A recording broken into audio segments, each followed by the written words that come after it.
Hello, welcome to Political Thinking, a conversation with, rather than an interrogation of, someone who shapes our political thinking about what has shaped theirs. My guest this week is better known, he's more trusted, he's arguably more influential than many politicians. Chief executives and chancellors of the Exchequer have good reason to fear what Martin Lewis says. The founder of the money-saving expert website and the newsletter has many millions of followers who hang on his conclusions about how, yes, they should be saving money. The FT once dubbed him the most successful journalist in the world ever. He's called the current cost of living crisis shocking and scary and anxiety driving. And he warned at one stage that he was running out of tips to help people to get through it. Martin Lewis, welcome to Political Thinking. Can I speak straight away? Of course, you can speak at any time. Because as a political man, that very last phrase you said, what I actually said technically, and I was talking about energy bills and the poorest, is I said, I am virtually out of tools. That was not an accidental phrase, because in the room at the same time on the Sunday morning show was Rishi Sunak. And I looked across at him when I said it. And it was very nuanced, because obviously in my job, there are many things that many people can do. But the difficulty right now is on energy bills and is the poorest in society, for whom there isn't much left. And that was a baton throw. That was looking at the Chancellor and saying, money saving is out. This is your job, mate. This is your job, not my job. So that was not an accidental throwaway phrase. That was a deliberate, nuanced political challenge. We spoke to a former director of communications at Number 10 who said Martin Lewis is one of the most influential people in Britain. Is that a label you would relish? Makes me want to vomit.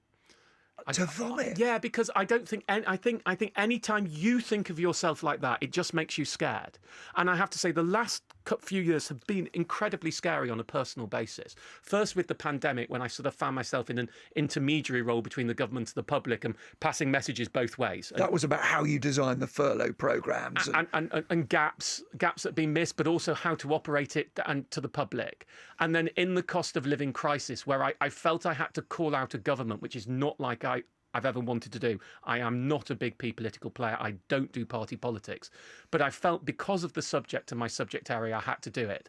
And I found it generally raises my anxiety levels, makes me feel uncomfortable, makes me question myself all the time. And so when those phrases like that You mean this literally? I mean, I sense that as you're describing this, you mean it actually makes you anxious? In a way I don't particularly want to go into in a public forum, but certainly I think that it has been, and not, I mean, so many people have, I chair a mental health charity, but I think it's been a genuine challenge to my own mental health. The pressure that I felt under the last 6 to 9 months. This is not a plea for sympathy. This is just a genuine understanding that when you find yourself at the centre of an important debate that you believe in, and you're having to put yourself on the line in a more polemic way than normal, it's very scary. I was going to begin by apologising to you. You often do interviews while walking, while counting the number of steps you've done. Not radio and telly ones. Here I am forcing you to sit down. Is this agony? I'm doing all right. What am I on? I'm on 20,000 steps so far today, and I'll be walking home after this. So I should be a 30,000 step day, which is slightly above average. It's above average for most people. I mean, most people think 10 is a big target, but is 20 what you're after? So the rule is never go under 10,000, and it'll be 6 years in October since I last didn't do 10,000, including, illness and sickness and operations. Never under 10,000. Try and do 20,000 in any day, and try and average 25,000 over a week. Wow, which is a lot. But what also fascinates me is the numbers. Obviously. You count the number. Where did this obsession with numbers begin? I've always been a numbers person. I mean, I'm not a full on, because a lot of what I have to do, you have to be quite creative as well, and I do think the two can go hand in hand. But generally, I'm safer in the numbers.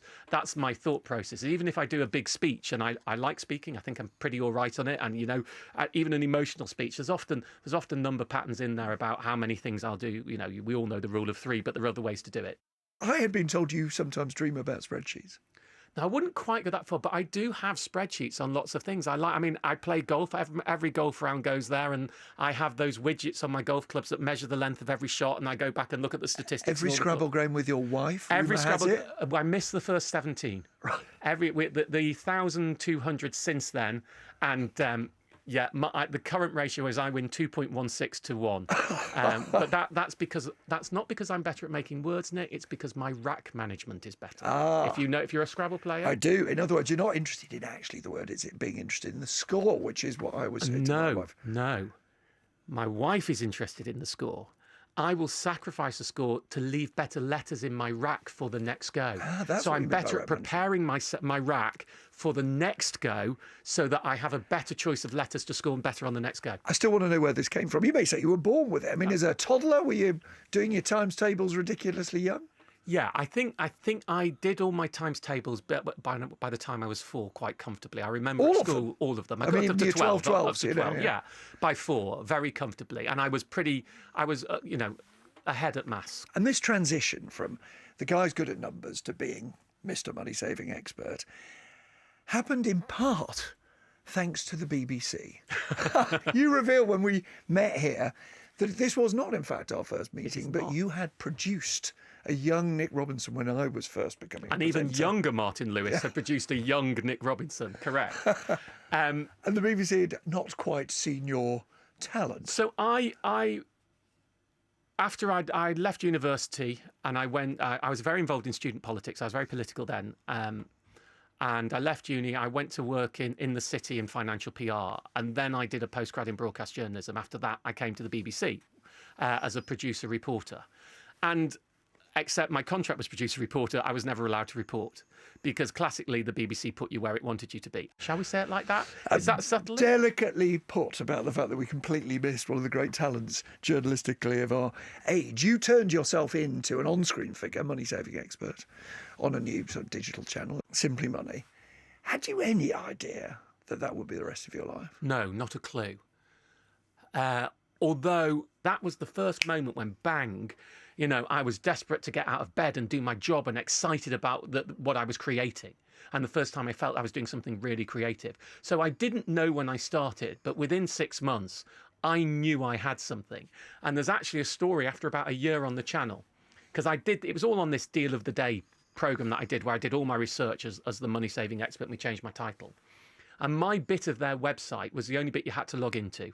But it had 96% of the channel's traffic, and I had about 15,000 people on this email list that I used to email about my deals of the week. And I went to them and I said, I know it's a TV channel, but I really think we've got something. And they were like, no, we're too busy. And I said, okay, fair enough. And then the channel went bust, and I look back and think, thank heavens they didn't say yeah. Thank heavens. Because they would have had all the advantage of it rather than you setting up your own website for a princely cost of 100 quid and selling it for well over 100 million quid. So I'm intrigued, because I don't think I knew this, that you describe yourself as very political at university. I knew you'd become a student union president, but not all of them are. So did you then think I was elected as an independent? Politics is for me? Yeah, I mean, I have to say, until probably the age of about my early 30s, I thought I'd go into politics at some point. As a member of parliament? Yeah, that was the obvious thing. I was a pretty decent political speaker. I really enjoyed politics. My degree's in government and law. LSE is a very political university, and is a fight to get the roles in there. And there's lots of stories involved in that, which we don't have time for. So I think until my early 30s, that was what I wanted. And who for? I'm not sure. I think in the early days, it could have been one of a couple. I'm not even going to go there because it's so long ago. It doesn't matter. Are you being coy? I mean, in other words, if you don't want to say, that's fine. But, I was. But do you know, but you don't want to say? Or is it that you genuinely didn't know? I know who I would have wanted to be when I was 21. Right. But that doesn't read across to now. I'm trying to think, what year was that? So no, look, I was one of the leaders of the Lib Dem caucus within the NUS. Yeah. But I gave up my party membership of the Lib Dems, I think, when I was 24. So I stopped being a party member after 24. And I genuinely, since then, have not always voted for the same party at elections. I am a floating voter. What's intriguing is you have this very public role. You describe yourself as a young man going on the TV, and yet you were briefly a recluse in your youth. This was a difficult few years you had after the death of your mother, unexpectedly when you were young. Yeah, I found it very difficult to leave the house because I hadn't been there when my mother was killed. So I found it and yes, until 18, I really didn't go out. I mean, I just didn't go out. I mean, I would go to my grandma's, but I would stay in the house, or I'd do things with family, and I wouldn't go anywhere. I never went to the pub, never went to a party, never did any of that. And it was a very, very tough time. I mean, She was knocked up. I won't go into the details because I suspect it's something you don't want to do. But correct. Your mother was knocked off a horse by a car. What transforms you from this grief-stricken young man, this young man who stays at home and doesn't socialise? You would think that when you go to university, that you'd be the nerdy kid. Not the kid who becomes the student union president and a stand-up comic briefly as well. That was after uni, but yeah. So when school ended, I took a year out, which was the best thing I've ever done because I was a very, very young 18-year-old. And I did lots of, I went and worked on Camp America, and I was a VDU operator and worked behind a bar and just learnt a bit more about life. So that by the time I started university, I'd flipped like a pancake because at that point, I was suddenly exploding with just the opportunity of things people take for normal, of having friends and going out and having a fun time and talking and meeting people, were things that I had not had since the age from 12 to 18, which are the formative years for pretty much anyone. But a sense, which is why I'm not pushing you on it, it's a trauma that you live with now, and it's a trauma that you will, I suspect, always. Yeah, I've spoken about it once publicly, and that was a shock. And they asked me to do an interview on Mother's Day with Radio 5 Live. And because I'm so busy and I get so many requests, I basically accidentally said yes. And so I got to the day, and my day, and it still operates now, I have a list printed out by my PA of what the next day is, and it's by the half hour, and you go here and you do this, and here's what you're doing the next day. And I got to 2:30 in the afternoon, and I saw that I had to go to 5 Live and do this interview. And I suddenly got this, oh my God, what am I doing? And on the walk there, I was like, what on earth am I going to say? How am I going to back this off? Was what was in my head. How am I going to, stall like a politician, if you like? And I got there, and the brilliant Tony Livesey, who was presenting, who also lost his mother young, we just started talking, and I burst into tears after about 30 seconds. It still makes me want to cry now. And I spoke about it the one and only time, and it was one of the best things I've ever done and one of the worst things I've ever done. I had, without exaggeration, tens of thousands of messages from people in the same boat who had never spoken about it on social media, so much so that the next day I couldn't cope with them all. It was too much to be, the portal sharing everybody's childhood grief when I was struggling and I'm not spoken about my own. And I have a rule now that I will never go through that again. Don't put yourself through it. I'm happy and I won't. But I'm happy that it's out there and it's still available if people want to go and watch it. But it took me a good few weeks to recover, so... The interest is because it's fascinating to know what shapes you. Yeah. As someone who talks a lot about mental health issues and how money affects people's mental health, but has also been open about your own mental health. One other thing struck me about your story before you became a big public figure, being taunted for being Jewish at a school where there were very few Jewish boys. I'm not sure that's quite correct. The word taunted. The word taunted. So... my nickname at school was Jew. There were 2 Jews in the year, and my nickname was Jew. And it had originally, I think, been something like Jewy Louis or something a bit warmer. And then just in the way that it works, it was shortened. And of course, this is the 1980s, and it was just something I accepted. I didn't see it as pejorative. I didn't see it as anti-Semitic. I don't think... there was, I look back at it and think it was, but I don't think it was deliberately or prescriptively. That was just how people did things in those days.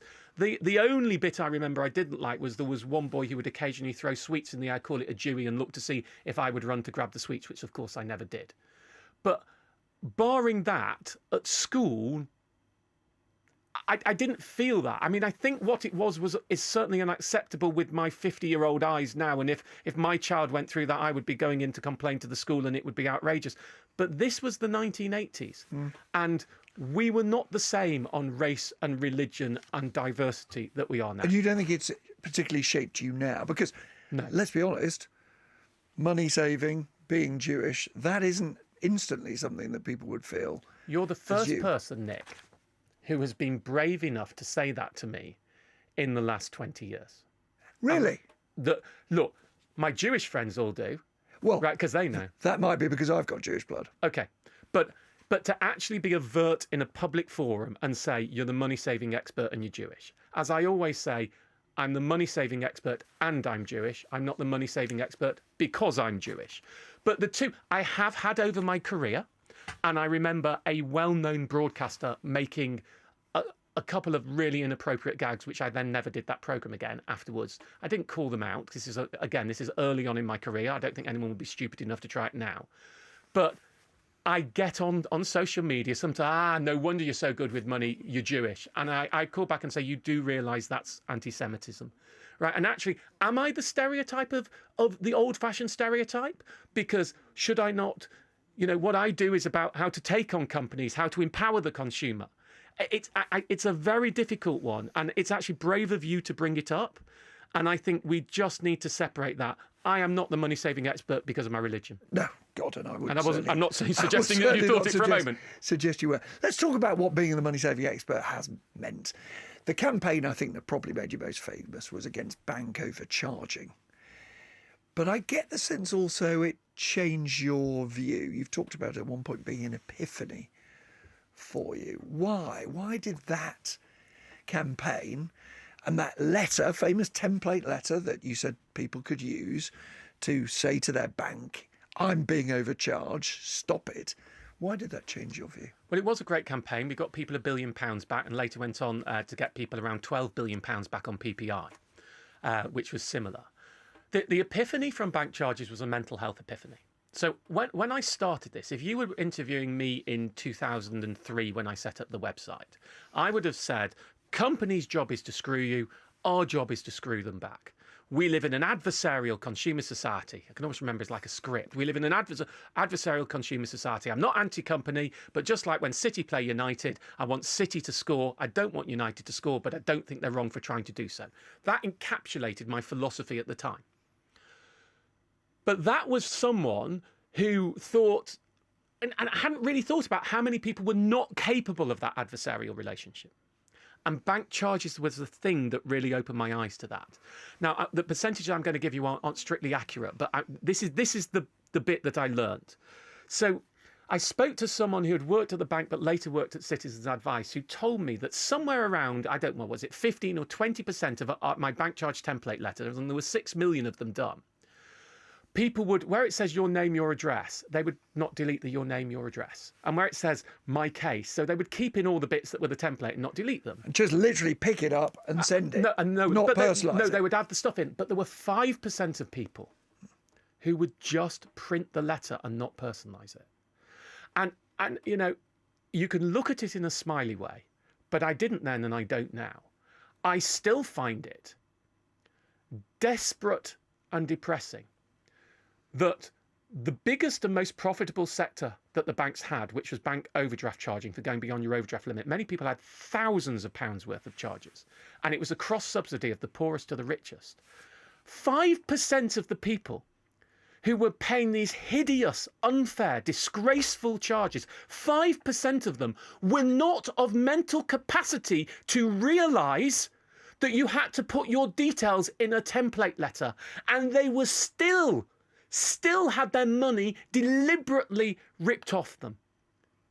And I found that made me angry then, and it makes me angry now. I can hear the rage. And so rage with what, Martin? Because it's just not fair.